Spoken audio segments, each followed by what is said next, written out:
We have all seen it, a team that has the talent, the tools, and the salary to succeed, but somehow they're stuck. They are hitting the 40% of their goals, the culture feels tense, and as a leader, you feel like this is the ultimate bottleneck. Most people try to fix this with more meetings, better software, or incentives. But my guest today argues that those are just treating the symptoms. To find the cure, you have to go upstream to the most fundamental human driver there is, the why. Linda Perry is a leadership and execution strategist. For over a decade, she helped founders and executives move past the mindset blocks that stall growth. She doesn't just talk about purpose as a fluffy concept. She treats it as a tactical framework that allows teams to scale, make independent decisions, and finally break through revenue plateaus. Today, we are digging into the psychology of purpose. We are going to talk about why your employees are starving for a sense of meaning, even if they cannot put a name to it, and how you as a leader can build a team that executes with clarity and ownership. Linda, welcome to the Growth Hacking Culture podcast. Thank you, Yvonne. I'm so happy to be here. I can't wait for this conversation.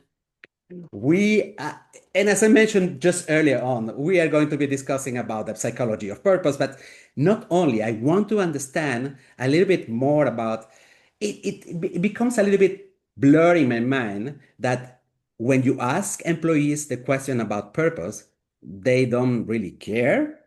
But behind the things that they express, there is this sense of something is missing. Talking about Yeah. that, there is, and psychologically speaking, why do you think employees experience this sense of stuckness? I hope that this word exists really in English, or kind of dissatisfaction even when their salary and benefits are fine. Is there like a biological or a psychological reason we crave a why even when we don't know we are looking for one? Yeah, absolutely. So I want to just start out by saying that, the reason I've kind of become obsessed with this is I've always wanted to understand, why do we do the things we do? Why are we not satisfied? Why are we not happy? I actually started out my career as a federal criminal defense attorney for about 17 years. And so I was always interested in human nature, like what drove people to do the things they did. And so everything that I learned there was to really diagnose, how do people come to the spot that they are, right? Like I went up against the federal government in the US. They have a 96% win rate. So I needed to understand where were the holes. And that's the kind of thing that I'm applying here. So to answer your question, it's a great question because you can look at it at somebody, especially if you're a leader, and go, they should be happy. They're getting a good salary, there's benefits, there's culture, there's everything, and they don't seem to be satisfied. We are not neurologically wired for two things. First, to belong and to matter. When those needs aren't met, we don't just feel disappointed. We actually experience a stress response, right? Our brains interpret it as a threat to survival because for most of human history, not belonging to a tribe meant death. I mean, I talk about this a lot. We haven't evolved. Scientists have said this. We haven't evolved since caveman times. We are still looking for threat. So when someone says, I feel stuck, even though their salary is great, what they're saying is, my brain cannot make sense of how my daily efforts help me belong to something or matter to anyone. So what happens is it creates this cognitive dissonance. They have some meaning making around it, right? So it manifests itself as dissatisfaction, disengagement, as you described it, that vague feeling of something is off. So this stuckness comes from a structural gap between their ability to satisfy that belong matter thing. And I've usually found there's three gaps, right? So first, we've got the clarity gap. They can't see how their work connects to anything that makes them feel like they matter. So they're working hard, right? But the impact feels invisible. They don't know that it contributes to a team or to a mission or to the customer. The second is the agency gap. So the agency gap is maybe they see the connection, but they feel they have no control over their work or that it makes any difference. I see this one quite a bit.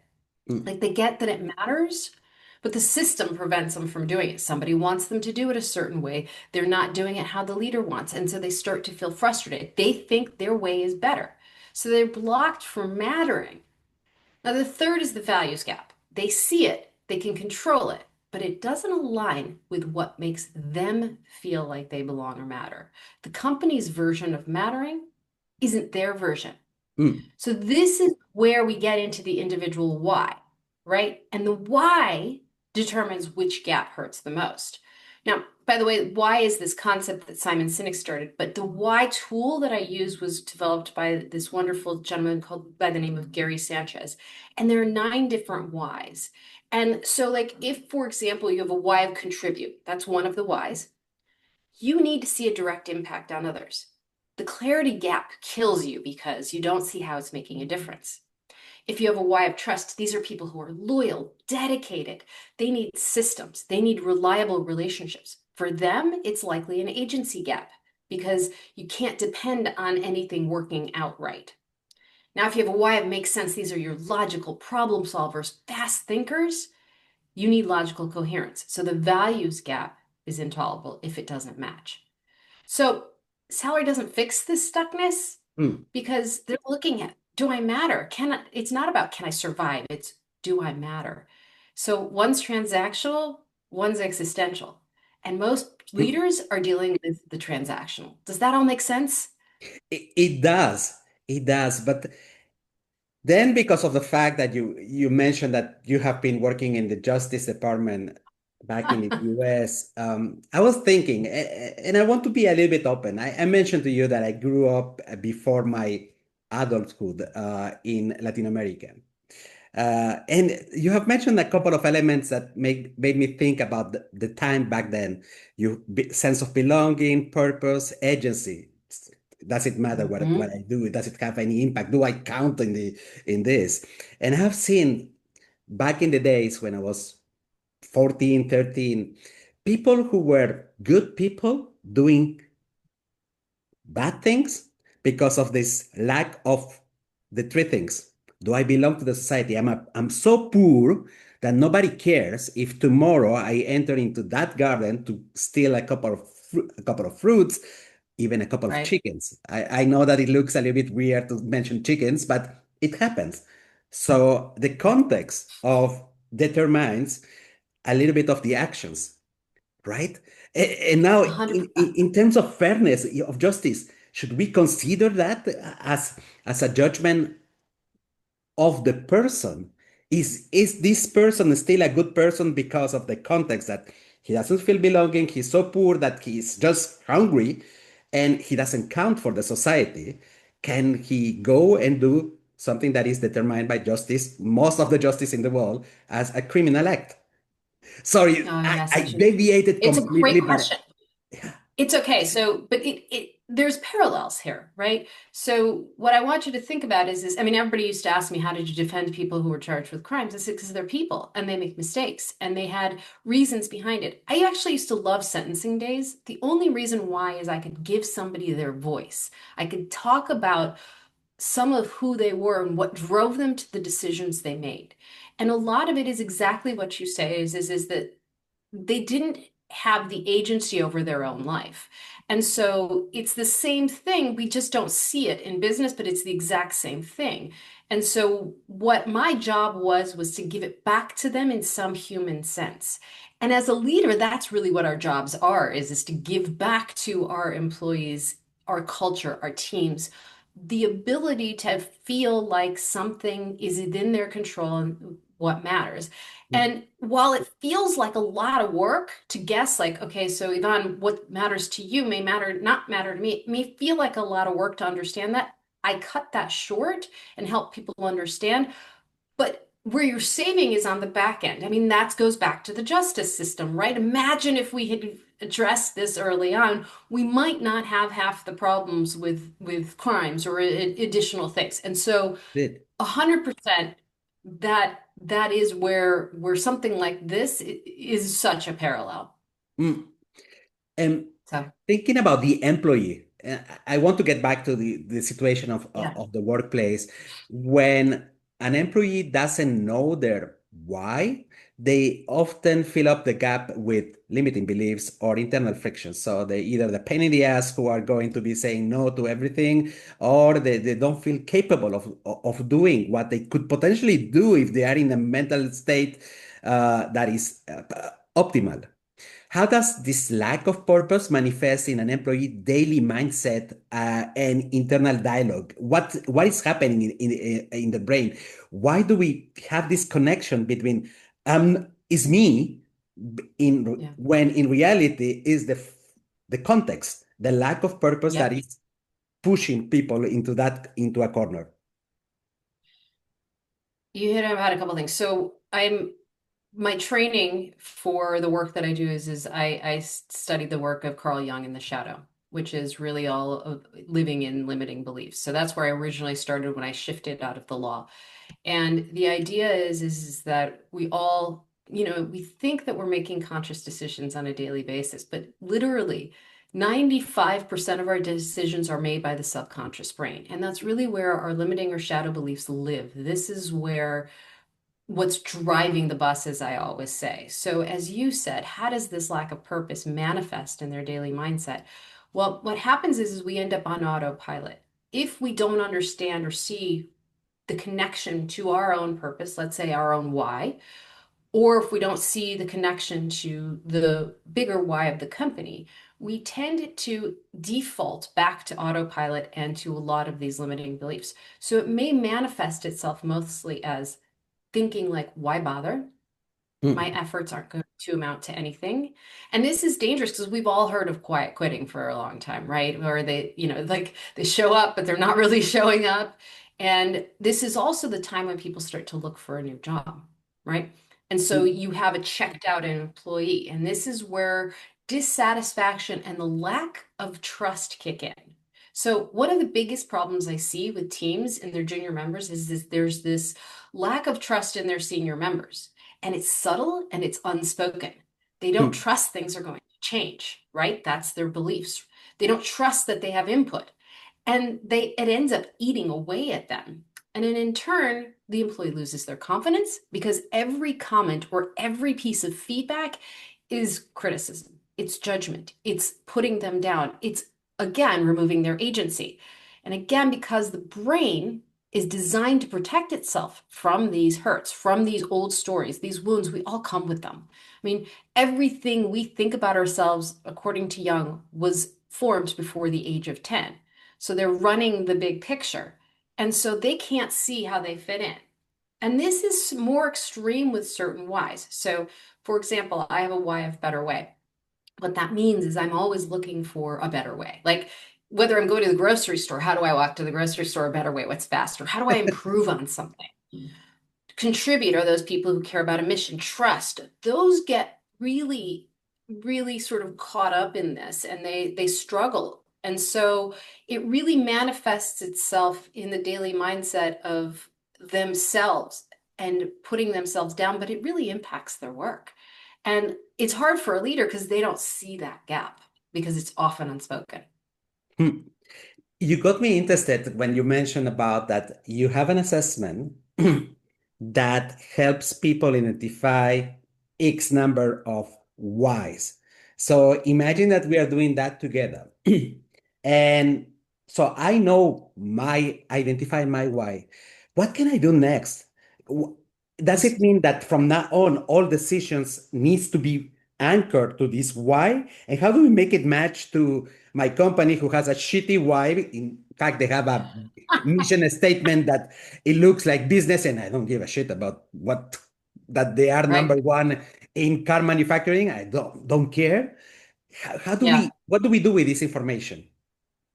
This is one of my favorite things to do. So the why is, so what Gary created is he said there are 9 whys. And what the assessment gives you, for example, let's say Yvonne, you took it, you would get your why, how, what. So it's your top 3. So that's your why operating system. So I have an operating system of better way, challenge, and trust. What that means is I'm a huge out of the box thinker, but I really care about relationships and people. And so he has this order of these nine whys, and I then will give it to an entire team. I'll give it to Mm. you and an entire team, and I'll present it. And I will look and see what the team is made up of. And I understand now where are they going to get stuck? Where are their strengths? What are their core motivations? And it is not about labeling anyone. And this is what I say that's super important because this is a tool of growth. So many personality tests are about let me label it. That's what I am. I live with that. No, no. This is about how do I grow into the best version. And so what happens is people finally understand themselves when they learn their why. When I learned I was a better way challenge trust, I went, oh, I've been trying to create things from scratch. I'm terrible at that.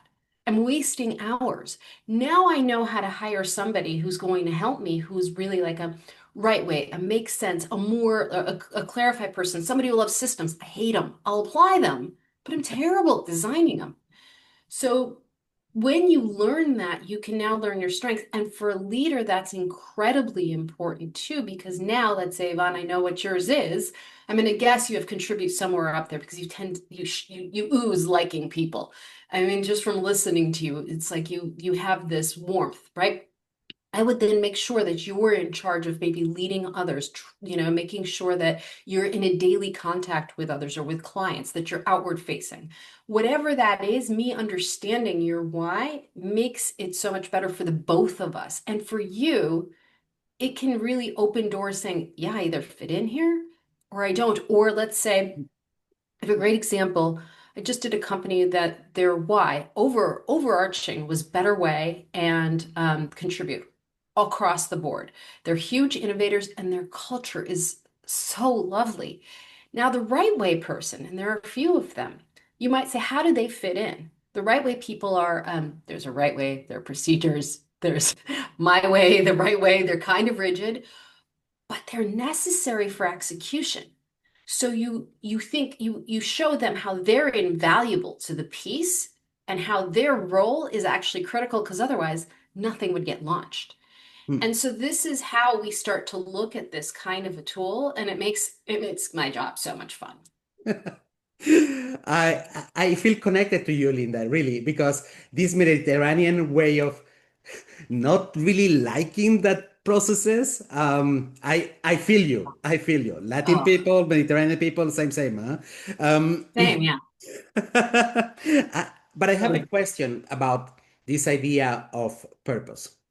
I understand that any assessment will give me purpose in my natural state.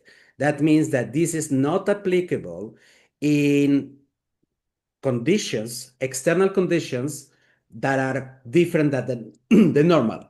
Like, for instance, if I'm overstressed, even though let's say that my wife's connecting with people, I might be a super asshole when I'm under stress. That happened to me, by the way. Yeah. Oh, Happens to me. yeah. So is that correct that purpose is something for the natural pattern? Is your natural pattern, but it cannot be applied in extreme cases I like don't know. overstress. So let me define it differently. I don't know that your why is just your purpose. It's your operating system, right? Mm, So when it comes to purposes, I think of purposes as what drives you. It's a little bit of your vision, what wakes you up every day. It's a component of the why.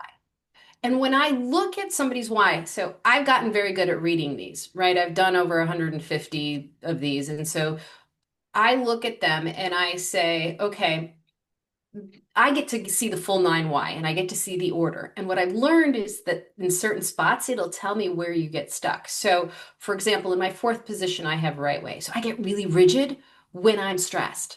mm, And so my challenge is to overcome some of those patterns and behaviors so I can remain in my best decision-making capabilities. I get it. Knowing that I'm going to get rigid, I think of that as a mindset mine. It's going to explode. I mean, it really is. And I need somebody to assure me. I need the boundaries. I need all of that. And so I actually set those up for any kinds of tasks that I do. And I think that's what I train leaders to look for in their people.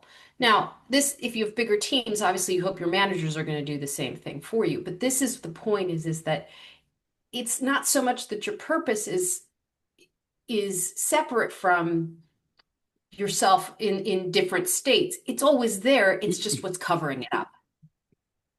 I totally get it. Now, in fact, finally, because this question I was stuck in my head several times when I cannot sleep thinking about this type of things. Um, Yeah, I get it. yes. Um, so we mentioned that it is very often as an employee or as a human being, I'm not continuously thinking about my why, my purpose, or whatsoever. It's something that we believe we don't need it, even though naturally, if we explain, we see the patterns in society. That's why maybe we follow a religion, we follow a political parties, we follow a group of friends with common values and all Yeah. the stuff, but we believe that we don't need it. But if I am a manager, it will be very difficult to spot somebody craving for this sense of purpose. Or maybe the sense of purpose is there, but it hasn't been communicated to that specific person, or this person doesn't have a sense of purpose that is well defined, because as human beings, we very often lack of self-awareness. We don't take the time. We are busy doing stuff, and when I say stuff, is something that doesn't contribute to our own development, our own ascension in terms of human beings, and we don't take care of finding our purpose and understanding that. So how can a manager help an employee where they see the signs that in terms of behaviors that there is something missing, and probably the thing missing is to help him clarify his why, or to help him communicate what, understand at least the why of the company.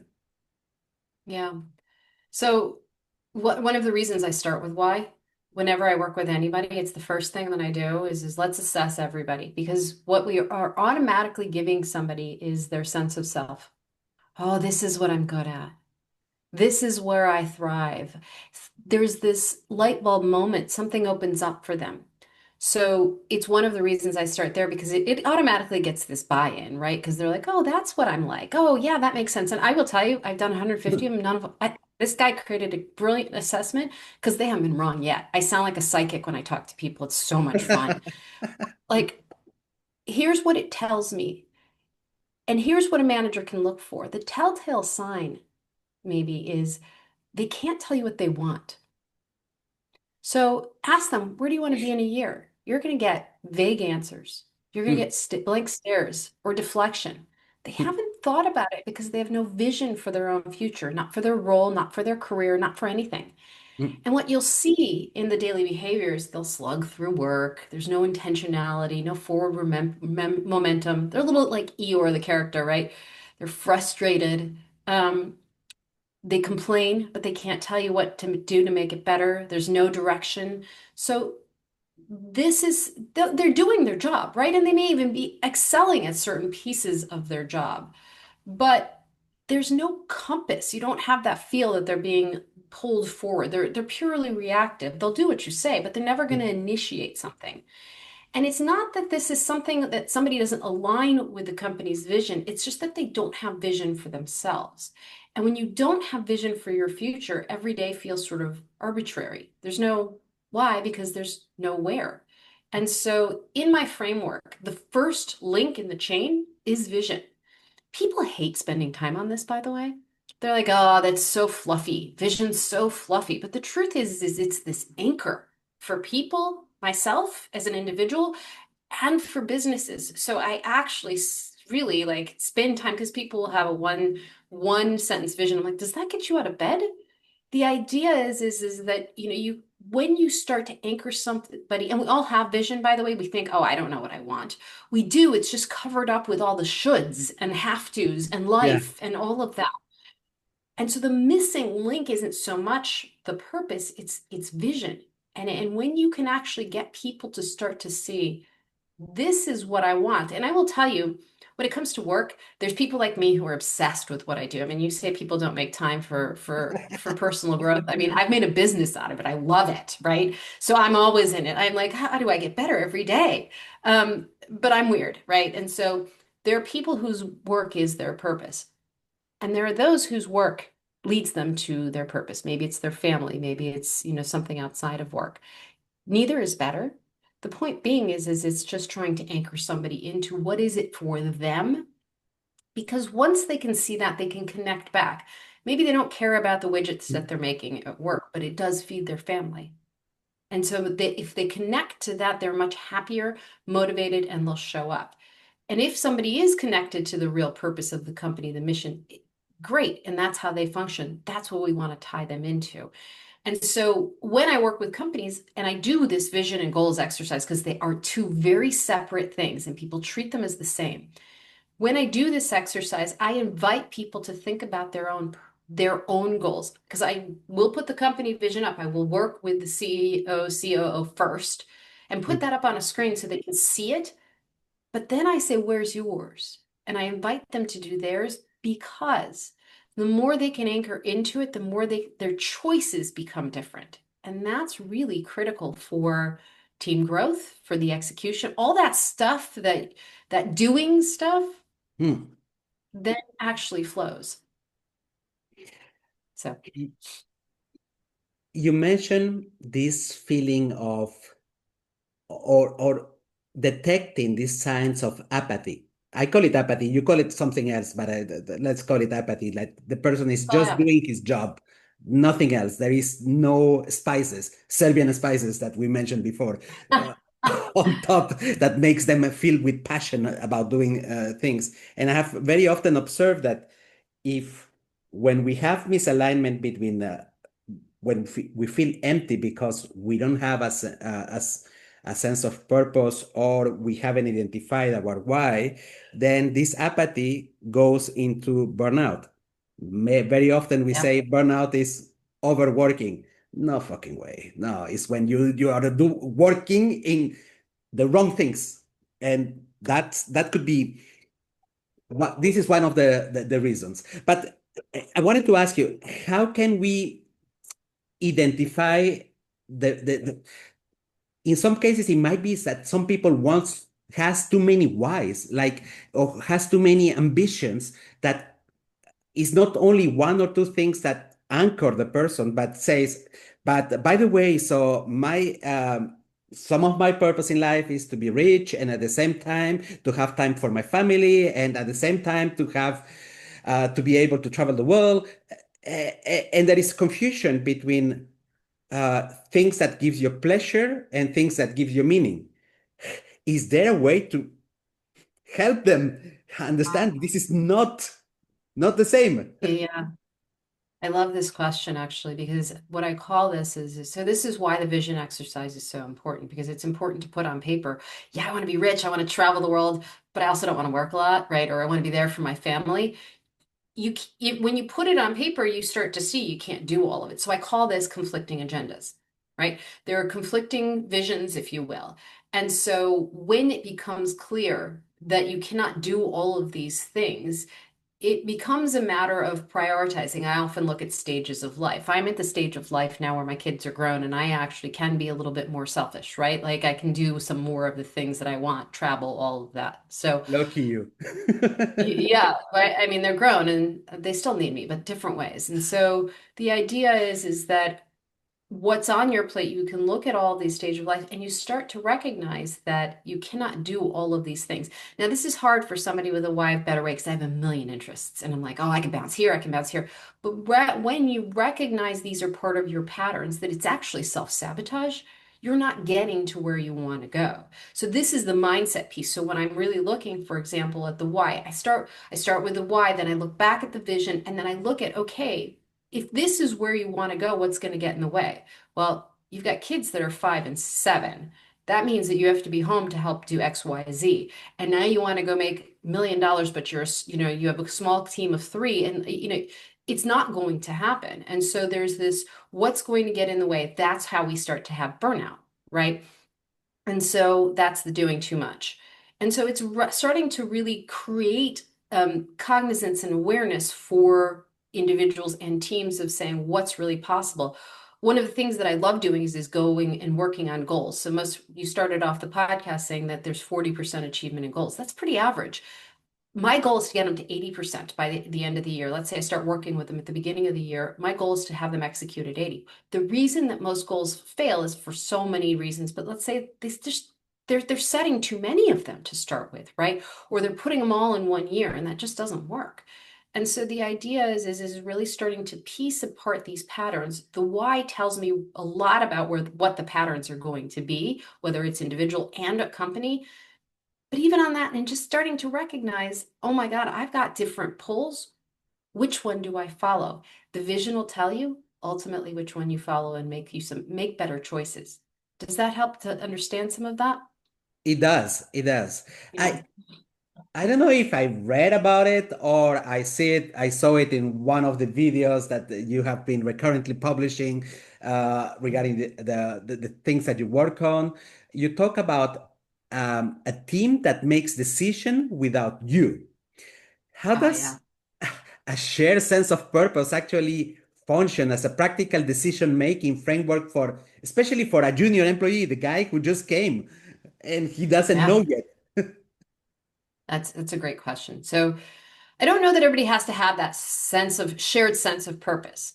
They have to have a shared sense of vision and clear direction on where we're going, accountability, and then honoring who each person is on the team and what they bring. So one of the things that I notice about a why is they start to form this lovely culture and they start to understand who are we, right? It's not so much purpose, but there's a validation that happens of who are we collectively, right? So when I was talking about the team that had innovation and caring about people, clients, their own culture, there was this, they sat up straighter. There was this shared sense of purpose, if you will, saying, yeah, this is who we are. This is what we bring. This is what makes us better. And so it's it's not so much that the individual why has to match the collective why. It's again going back to what we started with is how do I matter within this? And so it's a shared sense of direction. And I would almost say there's a trust that we're moving in that direction. So, functionally speaking, practically to speaking, this would work like in an everyday sense. Somebody may look at this and go, is this action aligned with our collective why, our core values, our identity? Is this aligned with our vision? Where are we going? Mm, Is this aligned with where we're going this quarter? Because I divide goals up, complete goals in quarters. I'm a big fan of the 12-week year. Are they part of our current priorities? And am I accountable for executing this? Do I own this decision? Where do I fit in this? If they get through these four questions, they know what to do. But here's where it also gets powerful. They know who to pull in so they don't have to do it alone. A lot of purpose gets lost. Again, we go back to agency if they can't feel like they can complete this or they don't know, how to control it. One of the beauties of the why is they now understand the entire team and they can fill in the gaps. They no longer need to bow their management, for example. So this is where the self-leading team kind of happens. They can say, I know someone who loves building systems. That's Sarah. I need someone who can navigate client relationships. That's Mike. They organize around that. They know that's not me. Like I hate pitching. Like I will happily in a team go, please just pitch me. I mean, I do it, right? Because there's certain things that I find intentional. But this is really important and it works for everyone, regardless of their personal why. It's not whether you match the collective purpose or the why, it's understanding how to process decisions and take actions. And that's how you really ultimately build these self-executing teams. Um, and it's really like one of the things that I really learned the other day. I was talking to a senior leader, and he was saying how my job is actually to help the CEO. And I said, yes. And he's really looking at it. How do I stop that gap between the causes downstream? Now that he understands, okay, here's our vision, here was what we're doing, here's my role in it. Ah, that's what my goals are right now is I'm really critical at stopping this and then helping the junior team. So the team then member gets also empowered by this because they see, oh, this is how I fit into the cog. This is how I'm in the wheel, right? And so that's really what's important to start to grow your team so that you're not doing everything. That way you're not having everybody coming into your office being like, I can't solve this. You've given them some agency. Hmm. So, My understanding is that a collective or individual why is mm, not something that is fixed. It has to be reviewed from every certain time because I think that there is an evolution in human beings and a representation of these behaviors that changes with external factors or even internal factors, our way of perceiving the world. How often should we reassess our our why either as an individual or as a collective organization? so I'm going to push back on this. Your core why does not change. Your how and your what might. So here's what I don't know if you've ever heard of the Enneagram or studied the Enneagram. The Enneagram is kind of cool too because there's 9 personality types and it really is the core of who you are. What I love about what Gary built with this is it really goes to your core of who you are. And it's not about something that changes. So Better Way, my core is always there. It's been there since I was a little kid. And to be honest with you, I can trace it back. My how and my what may change depending on stage of life, growth, all of those kinds of things. There may be times where that right way may come up a little bit more, or there may be times where trust falls down a little bit. But the whole point is like, for example, mastery is one of the 9 whys. It is very detailed, knowledge-based, slow moving. It's at the bottom of my list. It's going to remain at the bottom of my list forever. I am not that person. I'm very fast moving. My sister is a mastery and like we drive each other nuts, right? So the idea is that I don't think it needs to be reassessed. I think what has to be recognized is how do I use my why to continue to grow into the best version. So Better Way has challenges. So my core problems with Better Way is I'm going to pivot too often. I'm going to want to improve something and not ship things, right? And so that is going to be a perpetual problem of mine. And so the idea is just use this as a growth. The Enneagram is the same kind of thing. It's just way more complicated and a much older tool. I mean, really, really old. I use the why because I think it's a lot easier to explain. But I want everybody to recognize this goes to the core of who we are. And so I don't think it's something that needs to be reassessed. I think what needs to be reassessed is have I grown? Have I addressed the subconscious blocks that keep me from expressing the best version of myself? This is for myself and as a company. Hmm. Interesting. And I like it, and you made me think a little bit about myself. So probably back in my early 20s, when it was more or less the first time that when I was thinking about my why, I didn't have enough information to decide what were the things that drive me. And I had the perception that it was this and that. And today, when I have a little bit more of experience, now I have more clarity. So basically, what you're saying is that at least during adulthood, the why shouldn't be changing. Probably when we are kids is something else because we don't have all this experience that validates and makes the stress test about our beliefs. But Yeah. I get it. I get it. It's about the how and what that is that changes from time to time. Yeah. Hmm? And I posed because this assessment is pretty simple, and I asked Gary that exact question because I was curious, does it change? And I truly have found so far that it doesn't, and you don't need it to. Hmm. You don't need it to. I think you just need to learn what is the best expression of my operating system. Hmm. Tell me, if people wants to give it a shot about this test and assess himself as an individual, he doesn't want even to discuss with his boss about doing it for the full organization, but just curious, like me, how can I Yeah. try it? Yeah, great. I do a Y session. So the cool thing about this is if you go to my website, lindamperi.com, you can connect with me.